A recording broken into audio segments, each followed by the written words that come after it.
Well, I'd like to welcome Cara Dyro, and she is with Villa Valencia. And today we are going to be talking about assisted living. You are the Director of Resident Care for Villa Valencia. Yes, I am. Thank you very much for coming on today. And we were talking a little bit before we went on. What's the difference between assisted living and independent living and skilled nursing? And I think it's always good to refresh people on that because it can get confusing. Yes, it can. So at Villa Valencia, we have different levels of care. We have our skilled nursing, which normally is for residents that are coming from the hospital, and maybe they need to go someplace to have rehabilitation, occupational therapy, anything like that. And then we have our independent living, which is a building that we have, which is unlicensed. We don't have any nursing services over there.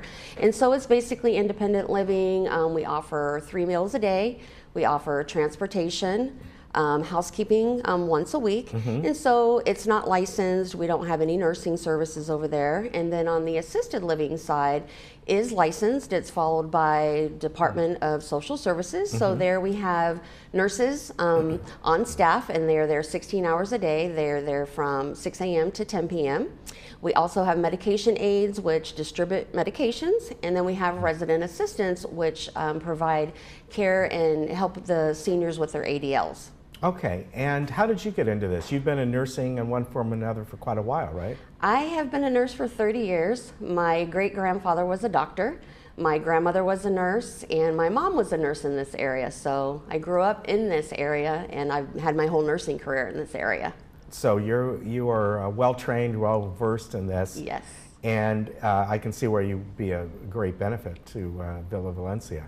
I love Villa Valencia. I mean, it's all inspired from my relatives and growing up, you know, hanging out with seniors. Yeah, and so what are the services that they offer there beyond, you have assisted living, but you were, again, before we were getting on the air, you were talking about maybe people are coming out of the hospital and they may not need skilled nursing, but the family and along with that particular individual maybe want to put them into assisted living for maybe, you know, a month or so, just to kind of transition them, right? So sometimes what happens is if a resident happens to go to the hospital and maybe they go to a skilled nursing and they're just unsure whether that family member or loved one is ready to go back home safely and live alone, sometimes they will come to an assisted living community like ours where we have what we call a respite stay.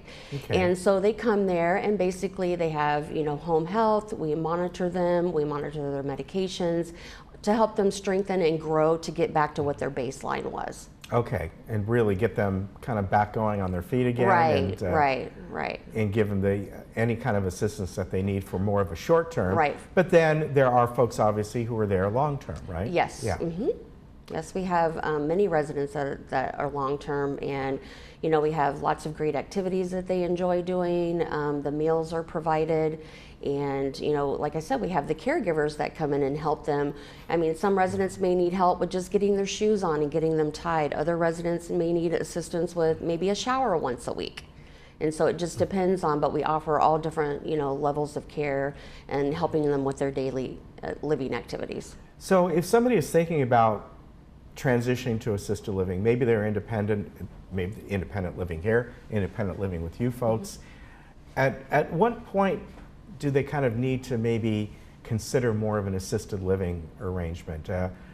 You know, some folks may be just at a time where that they need a little help during the day for whatever it might be. Others maybe need several hours of help. Well, I think it just depends. You know, I always look at how, you know, we dealt with my grandmother. My grandmother went into an assisted living and she was at home for a very long time, and she had a 24-hour caregiver. And that 24-hour caregiver, she felt like she didn't have any space, that she didn't even have any time to herself. Where, you know, then we decided that we were going to put her into an assisted living community. So there she had her own apartment, her own furniture, her own belongings. And the staff would just go in and check on her. They would go in and help her get dressed in the morning. They would escort her down to the dining room. So she still had that sense of independence and having her own place instead of having someone, being there looking at her 24/7, monitoring what she did. Right. So it still gives them the sense of privacy when they want it. Privacy and independence. Yeah, yes. and I can understand that. If you have somebody in your home 24 hours, you may need help certain times during the day, but not every single hour. Right. And you want to be able to have your own space and maybe not talk to somebody for a few hours. You want to be able to watch TV and not have someone sitting there looking at you, or you may want to take a nap and not have someone sitting there taking a look at you. And that was the situation with my grandmother. She just felt like somebody was monitoring her all the time. And then we decided, let's try assisted living. Right. Now, as far as people coming over there and looking at everything and deciding what, obviously skilled nursing, I think we know what that's for. But do you folks kind of help the family or the individual kind of assess what they may need? Kind of ask, what's your daily lifestyle like, and find out what might be right for them, because there may be independent people living here, but maybe decide, you know what, I don't want to cook anymore. Right. I'm still very independent. Right. And that may be better suited for them. Right. So we go through an assessment process, and basically we want to do their services and their care services based on what their needs are and what their time of day is. Not everybody wants to get up at 7 o'clock in the morning. Right. So when I do my assessment, I go through and I ask those questions. What time do you like to get up in the morning? And if we do have to help them, then that's when we're going to send a resident assistant in. What time do you want to have lunch?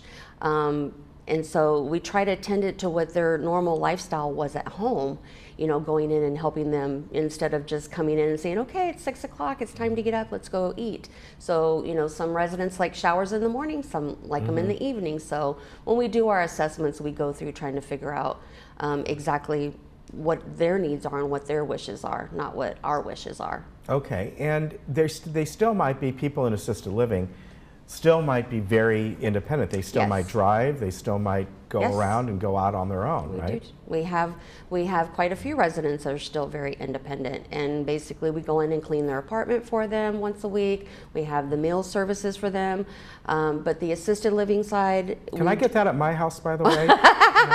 Because I cook all the meals. But, my wife does other stuff. I'm thinking like that would be kind of nice. I know. I'm trying to move into Villa myself. All right. So yeah, it's it just depends. Yeah, but I can understand why that assessment is needed, because you can really decide, okay, what do they need at this point? And for them, I think you help them kind of decide what this might be right for you, or at this point in time, you know what, you're pretty independent. Right. You may just want to live in a place where you want more of a carefree lifestyle and not have to worry about cooking meals and some of our independent living residents that do live in the assisted living, they just like that security, knowing that there's a nurse there, that there's caregivers there, that we have staff on 24/7. So there's someone there. If there is an emergency, they could push their pendant and someone's going to respond to them. Oh, you give them a pendant? Yep, we have an emergency pendant that we give them. So if they push it, our staff is going to respond, whether it be a nurse, a resident assistant, or a medication aid. Okay, even if it's in the middle of the night? Yep, even if it's in the middle of the night, yes. All right. We have a week staff all night. All right, very good. Well, I thank you for coming on today. You. I appreciated all the information. And if you would like more information, you can certainly find that out. You can either call them at 949-581-6111 or villavalenciaretirement.com. And if you're certainly welcome to get a hold of the people over there, and they can see if they can help you out and find out what it's about, whether you want independent living or assisted living, or maybe you're going into a hospital soon, something you may have to transition to skilled nursing for a short amount of time. Yeah. They can help you there. We'd love to have you. All right. Good to see you. Good. Thank you very much. Thank you. We'll be right back.